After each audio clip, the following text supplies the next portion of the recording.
Coming up on episode 27 of Omnivore, anticipation and anxiety on the 2024 consumer outlook, reflecting on the challenge of net zero food production, and navigating opportunity in cell-cultured seafood. This is Omnivore, from the editors of Food Technology Magazine and the Institute of Food Technologists. This episode of Omnivore is brought to you by ITI Tropicals, the leading supplier in North America of tropical and exotic fruit juice concentrates and purees. Visit ititropicals.com to request a free sample today. Happy New Year and welcome back to a fresh episode of Omnivore from IFT and Food Technology, where we continue to explore the intersection of business, science, and emerging technologies in the global food system.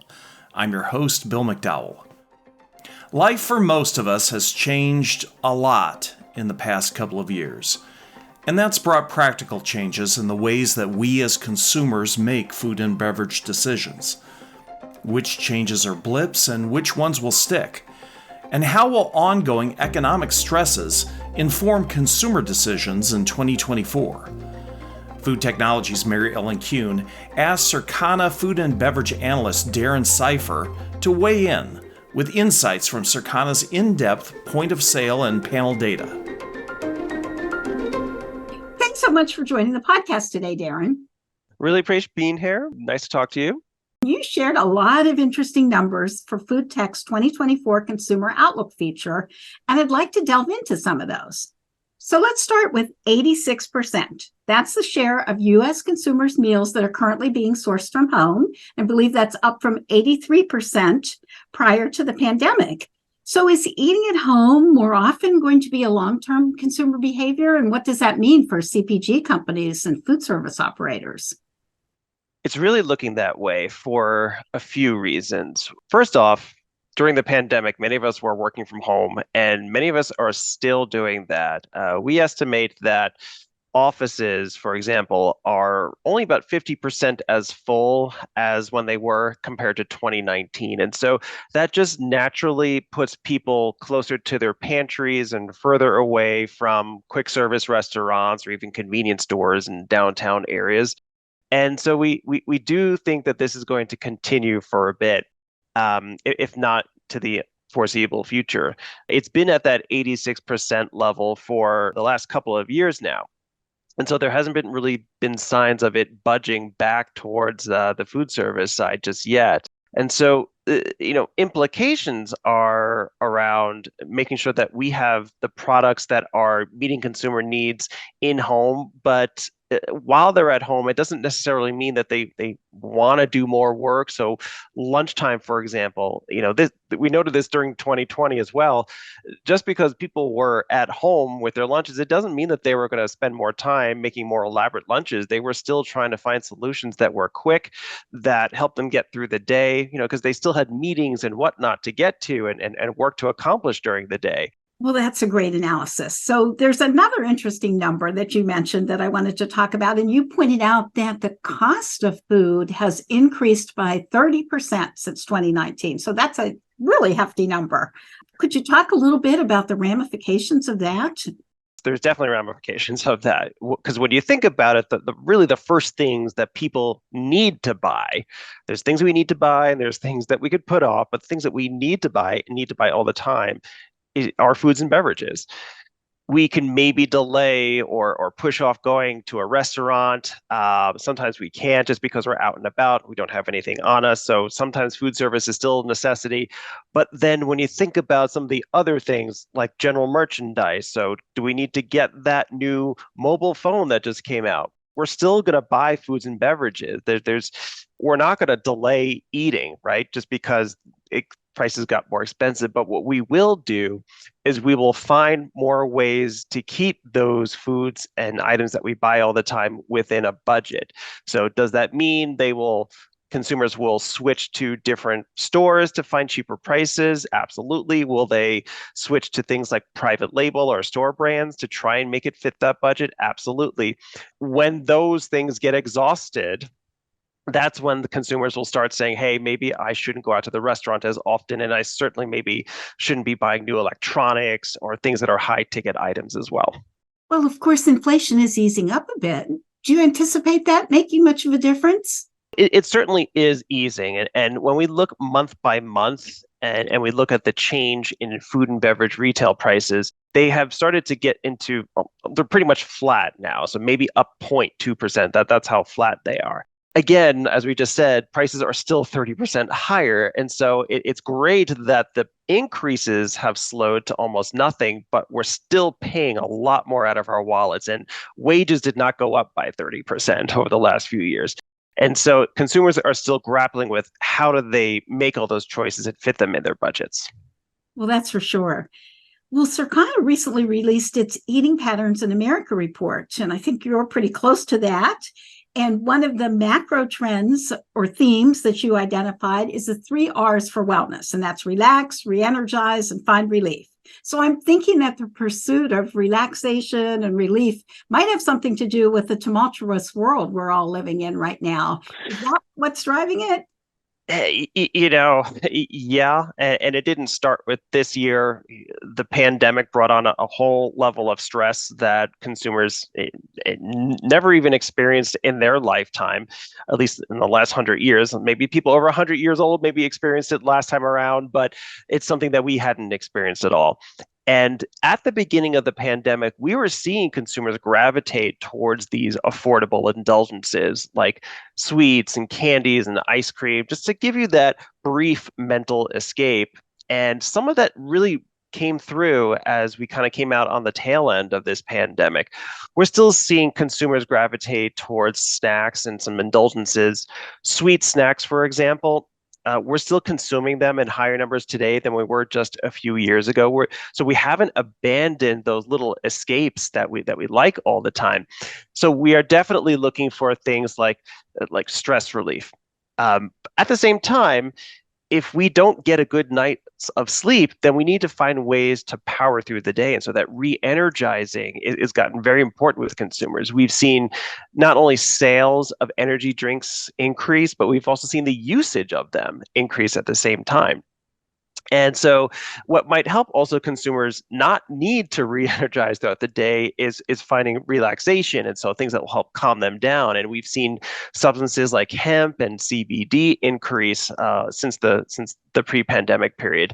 So just a lot of ways that consumers are trying to find these 3 R's. And we even noted that the fastest selling new products of 2022 when they came out were really centered around energy drinks, around hard seltzers, and you could see the 3 R's in those top new selling items as well. I mean, certainly when you think about hard seltzers, it is about finding some relief in some ways. If maybe you're just having a drink at the end of the day, or if you're just gathering with friends, you're finding just relief and relaxing with them.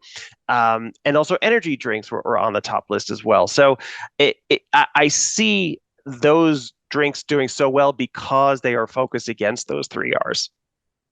Well, I was going to ask you about beverages, which you were alluding to several of them right now. And I think that's another theme that you identified for 2024. So what else are consumers looking for in their liquid refreshment? It's more about what are these beverages doing for the consumers? It's not just about hydration, which is obviously important. If it was all just about hydration, water would just be the big thing right now. And while bottled water actually was the fastest growing beverage over the last few years, it's plateaued. And again, it's been more about functional beverages. So again, are you providing me with energy? Are you giving me a new flavor that maybe I'm not used to having or is brand new, or is there just other kind of just health benefit that consumers can get out of these items? So it's beyond just taste. It's taste and what does this also do for me? Got it. Are there any other categories that are presenting significant opportunities right now for CPG companies? What we've been seeing in home, at least, is a rise in heat and eat products. And it's connecting with those consumers who are commuting once again, who are all of a sudden finding that they don't have the time to make a breakfast or a dinner that like they were in 2020 because they weren't commuting. Well, the commuting is starting to take time out of people's time budgets to make these meals. And really across the day, breakfast, lunch, and dinner, we've been seeing the rise of heat and eat solutions. And so if CPG manufacturers could either point out or innovate into those spaces for right now, that's a growing consumer need. Are those heat and eat options mostly refrigerated? Not necessarily. No, they could either be refrigerated, they could be shelf stable, think like a Pop-Tart or something like that, or even frozen solutions at the same time. So the form, I'm not so sure that the form is really what the consumer is thinking. It's more about, is this not going to crumble in my lap when I chew on it? Is it very portable? Those are the things that consumers are really concerned with right now. Well, before we go, I really want to talk about air fryers because you shared a number that I found just amazing. So in 2020, 37% of homes had an air fryer, but by 2023, it was 63%. So we just got one and I haven't even tried it yet. And I'm feeling kind of behind the curve, I guess. So let's talk a little bit about air fryers and the opportunities they present for food companies. Yeah. The interesting thing about these is that they were a big hit over the last few years. This year, sales have actually slowed on air fryers. Year to date, they're down by about 14% in unit sales, but their usage is increasing throughout the day for consumers. And it's partly because of what you just said. It's in so many more homes now, and CPG manufacturers have gotten wise and have put air fryer instructions on many of their packages as well. And so it's not just about, oh, I've got my stovetop, my microwave. It's now the air fryer has been a key component to heating up consumers' foods. And so I think this also goes into what we were talking about with heat and eat solutions at the same time, that as there's been this growing need for heat and eat solutions, the air fryer has just been sitting there waiting for consumers to just use it. Well, thanks. This is inspiration to check it out and try it. Darren, thanks so much for joining our podcast. We really appreciate it. Anytime. This was great. Talk to you soon. Sounds good. Darren Seifer analyzes food industry and consumer trends at advisory firm Circana. Learn more about what he and a dozen other industry watchers see on the horizon for consumers in the year ahead in the December-January issue of Food Technology. We'll be back with more Omnivore in a moment, but first, this word from our sponsor.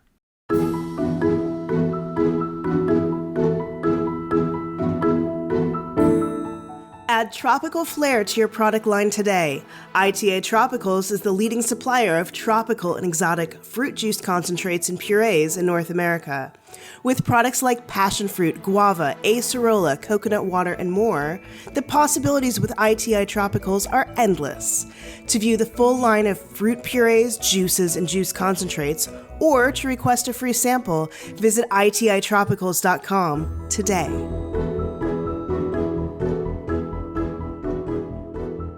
Welcome back to Omnivore. I'm Bill McDowell. Last year, Food Technology published a 4-part series that explored innovations and challenges to the food industry's efforts to reach net zero carbon emissions by 2050. The series investigated efforts in agriculture, including regenerative practices and the application of CRISPR technologies, then delved into the cultured meat debate before concluding with a look at the impact artificial intelligence might have on food production emissions. Food Technology's Deputy Managing Editor, Kelly Hensel, sat down with veteran journalists and authors of the articles, Dale Buss and Kayt Sukel, to reflect on some insights they gained while working on the series. Thank you, Dale and Kayt, for joining me to talk about the Net Zero article series today. And as I was rereading the articles in the series, two things became very apparent to me, and they were technology and time. And obviously, there's really cool technologies that you guys both covered in the articles. that we need to, implement in order to mitigate the negative environmental impacts of food production. But obviously, there's this race against the clock. And I kind of wanted to just hear from both of you about your thoughts on that. And also, after all of your research and your interviews, do you feel like we have the ability to implement these technologies quickly enough to make a difference? So, Dale, why don't you get us started? I guess in pondering that question, a big question in response really is, can anything make enough of a difference? I think the course of what happens to the climate is the most important determinant. I think it's important for the food industry in all the ways that we documented in this series to, try to fight back against that. But it's just not clear if even the best efforts of the industry are going to make enough of a difference. The thing is, you got to keep doing it, regardless of not knowing the outcome. I do think we have to separate, though, between, things that clearly are going to make a big difference, and we'll talk more in a bit, I know, about regenerative agriculture like that, versus some things that I would just say are greenwashing. Kayt, what do you think? It's certainly a race against the clock. And the scientists that are working on these problems, they sense the urgency, and they are definitely trying to move things forward as quickly and as safely as they can.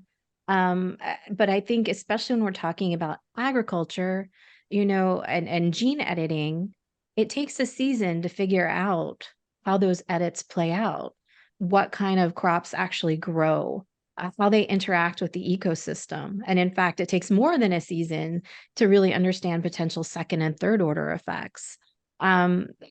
Unfortunately, we don't have a real specific clock on how long it's going to take us to get too far. But I would say that the scientists, they definitely sense this urgency, and they're trying to work as fast as possible. We kind of talked on a little bit on the agriculture side of things. Dale, I know your article's focused in to begin with on regen ag, and then you moved on, you kind of talked about cultured meat, and then this last article obviously deals with artificial intelligence. And I wanted to get a sense from you, having written 3 of the articles, what do you think has the biggest potential to make an impact on reducing carbon emissions in the food chain? I definitely think it's regenerative agriculture and all the practices that farms and farmers can apply to nourishing and preserving the soil, cutting even methane emissions by cows, all that kind of stuff. And included in that would be AI and what that can contribute to that whole process. Now, Kayt, your article that you wrote it talked about agriculture as well, but more on the aspect of using CRISPR to cultivate crops and also obviously optimize livestock to better withstand the impacts of changing climate, like disease and heat and drought, etc. But could you share with us an example of how this technology is being used that you found especially promising? I think some of these things, like the drought resistance, the heat resistance, I think this is almost the scientists saying, well, maybe, the climate is changing and there's no turning back on certain aspects. And so it's almost planning for the environment that is to come. I think that there are several really interesting and promising projects out there. With CRISPR, researchers are looking at editing genes that can enhance photosynthesis to take more carbon dioxide out of the air.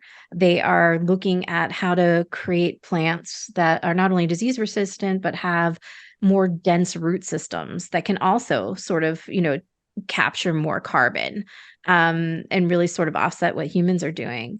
I think one of the things that I found really interesting was trying to develop self-fertilizing seeds. And in doing so, they can take away a lot of the fertilizer, getting the fertilizer places, and really help the plants, grow themselves. So I really think that especially in terms of CRISPR, there's really no stone being unturned. They're looking at all kinds, even changing the microbiome of cattle to try to reduce methane emissions. And some of these projects will stick. It's just a matter of giving them enough time to figure out which ones will really make a difference. Yeah, I mean, it is promising, but like you said, it kind of does go back to time. And aside from time, there's many other challenges. And I just love to get an idea from both of you what you see those major challenges to be. Dale, do you want to start? Yeah, I think obviously the cost of such a huge paradigm shift in the business, all the technology involved in the change, all the investment required to get what are going to be, kind of by definition, incremental gains all along the way is a huge obstacle. And, at some point, it's going to be something that people in the industry, maybe consumers, are going to say, is it worth all of it? Kayt, do you have any ideas on this one? I think one of the biggest issues is public acceptance. If you think about how many people were against GMOs, I don't know that everybody outside of the laboratory understands the difference between a genetically engineered food using CRISPR versus some of the GMOs of old. And so for them to be able to reach into their pocketbooks to buy these products to support this kind of science is really going to require a lot of education, a lot of, sort of public awareness campaigns. This kind of goes into the question that we just talked about, but what do you guys see that needs to change and or accelerate in order to get us to the goal, which is a very lofty goal, we all know this, of reducing emissions from food production by 45% by 2030, and then obviously reaching net zero by 2050. What is one or two things that absolutely have to happen? Kayt, do you want to start us out this time?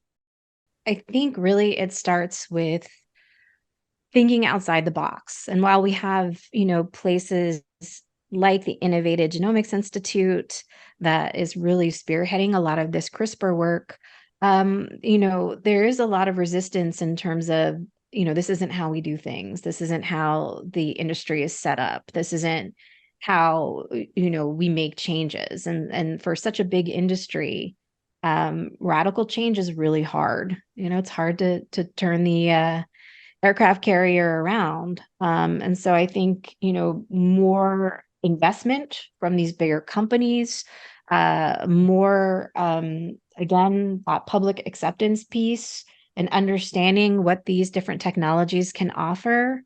And then really sort of the room and the investment to test them and make sure that they're safe and effective. I think, ironically, maybe what we need, maybe not what we need, but what might actually make a difference is if the weather/climate gets worse even more quickly than anticipated. Maybe we need more than a wake-up call to just simply create momentum, overcome inertia, get more resources, more political will, and economic investment behind these efforts. Unfortunately, that might make more difference than anything else. Yeah, that's an unfortunate truth. I just wanted to thank you both for taking the time to talk to me today, but also to the great reporting that you did in the whole series. It's hopefully been educational for our readers, and I am looking forward to doing another series in the future with you guys. So thank you so much. Dale Buss is a business journalist and food technology contributing editor. Kayt Sukel is a book author, magazine writer, and public speaker who frequently covers scientific topics. The final article in our 4-part series, along with links to the previous 3 articles, appears in the current issue of Food Technology.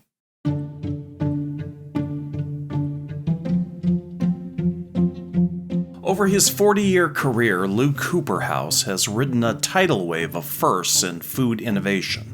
At Campbell Soup back in the early 80s, he helped pioneer one of the first complete lines of refrigerated prepared foods sold at retail. He later co-founded the Rutgers University Food Innovation Center, which was a first-of-its-kind incubator for food entrepreneurs. But for all of these firsts, Cooperhouse has BlueNalu, the startup cell-cultured seafood company he created nearly 6 years ago, might just top them all.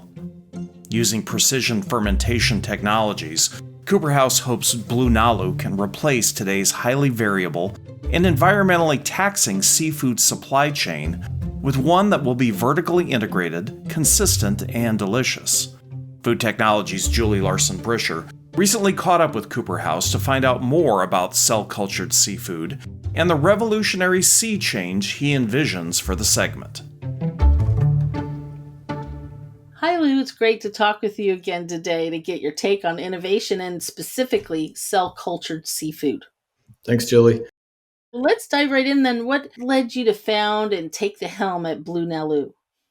First, it's a great honor to be on this podcast with you. And what led me to found, BlueNalu was really kind of based on 40 years in food innovation, really continually be involved in taking exciting new products to consumers based on technology, but based really on a product market fit.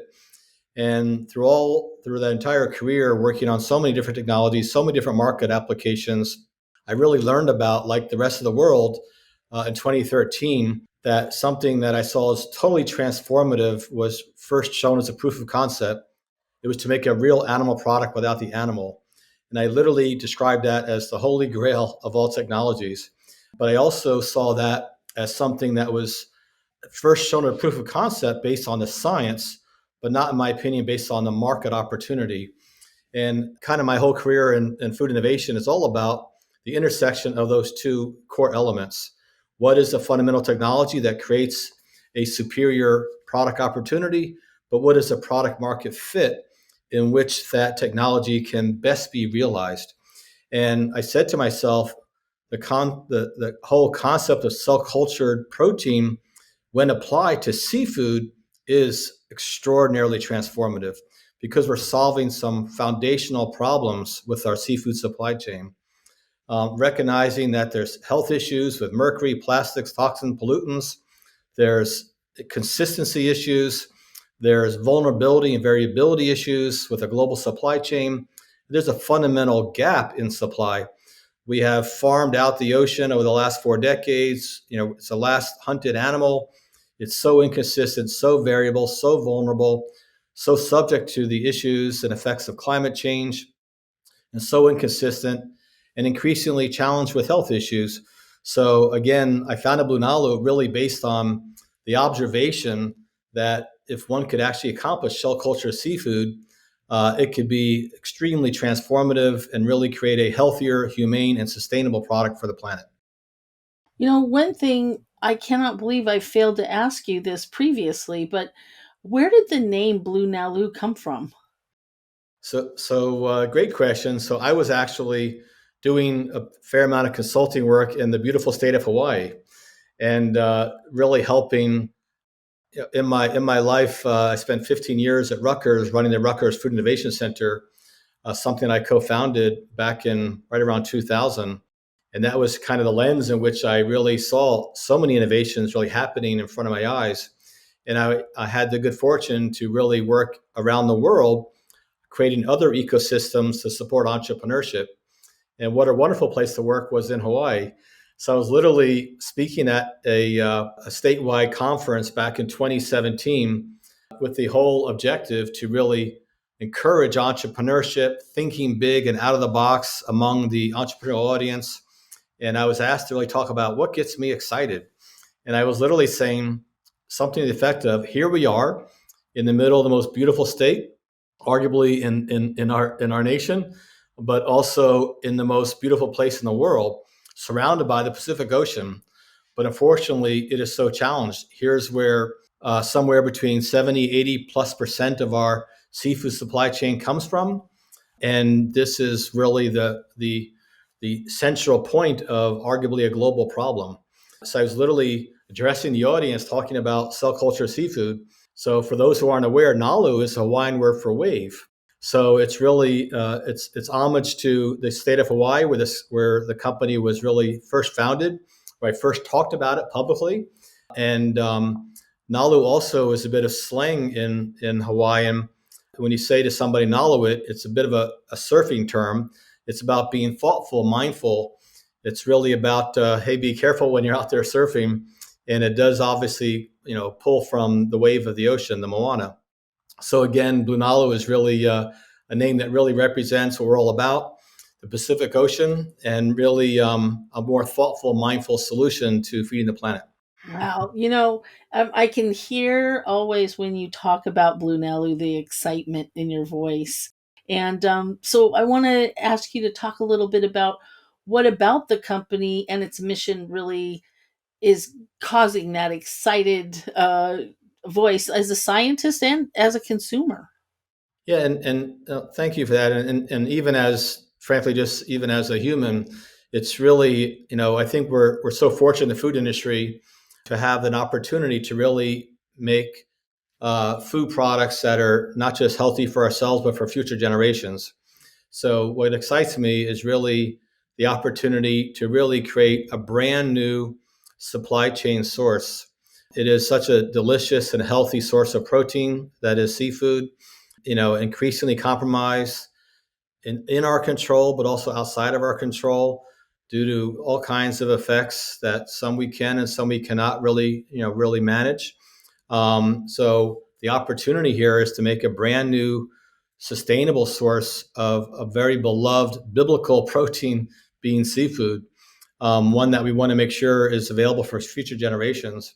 And what excites me about it is really a product that I believe is superior to its conventional counterpart. And we've actually validated that with some of the research we've done. Consumers who love seafood are very motivated to have BlueNalu seafood because they love seafood for its health benefits, but they're even more motivated to enjoy BlueNalu seafood because it's absent of mercury, plastics, pollutants, and things that they are in fact concerned about.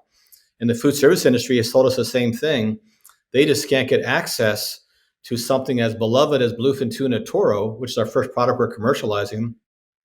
And when they do get it, it's highly variable, inconsistent, maybe all sorts of color or marbling or flavor or texture. With our product, it's consistent every time. So we're creating a trusted supply source and access for something that today is not accessible at all. So we really are creating a superior solution at both important levels, the consumer and the food service operator. Well, we've talked in the past about the emotional connectivity with regard to consumers and acceptance of tech-enabled food, if you will. Will you talk a little bit more about that? Yeah, I think maybe going back in my own career, it's interesting about, in my early days, I've worked at Campbell's and Conagra and Nestle and numerous startups along the way. And in my early career, it was really about convenience, health, nutrition, really providing, a benefit to a consumer that is arguably a bit incremental, and what's really happened in the last, decade to 2 decades is food has become very, if you will, emotional. Food is not just about sustenance. It's about really how you connect with your peers, with your family, with your friends. It's become a bit social and experiential. So whether you enjoying, a bit of a premium coffee at your favorite establishment, or how you share meals with your friends, or the kind of foods you partake in, it's a bit more about you and your political, social, spiritual kind of connectivity. And what I've really found about the food industry too is I like to use the word oxymoron foods, giving consumers something that they thought was not even possible. Earlier in my life, I worked on, the first generation, if you will, of gluten-free lasagnas and mac and cheese, things that really connect with the consumer because they for people with celiac disease to have something that's as complex as that, really it creates that, that kind of emotional connection. And just like what we're doing with bluefin tuna, making an accessible, consistent, healthy, sustainable, safe product for consumers is again something that people may not think about too much, but is in fact a bit of an oxymoron today. So it's really that connection with consumers that makes them feel good. The foods that we're excited to bring to the market, after you've had it, we actually want to look at their face. They feel good. They want to talk to their friends about it. So it's not just sustenance. It's really something that they want to share. And they really have that emotional connection to the company and the brand. And that's really what's quite powerful with creating that kind of equity that we're looking for. Well, thanks so much, Lou, for taking the time to talk with us today on Omnivore. I'm really looking forward to tasting that bluefin toro someday. Look forward to having you, Julie. Definitely.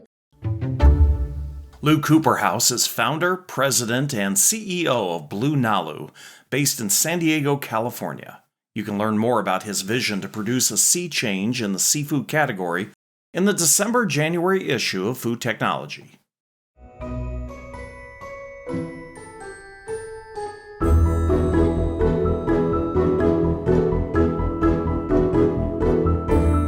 Thank you to ITI Tropicals, the sponsor of this episode of Omnivore. ITI Tropicals is the leading supplier of tropical and exotic fruit juice concentrates and purees in North America. Visit ititropicals.com to view their full line of fruit purees, juices, and juice concentrates, or to request a free sample today. That's ititropicals.com. And that wraps up this episode of Omnivore. Thanks again to all our guests and my colleagues at Food Technology.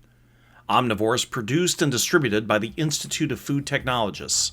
If you enjoyed today's show and want to learn more about Food Technology Magazine or how to join the conversation by becoming an IFT member, visit ift.org/membership.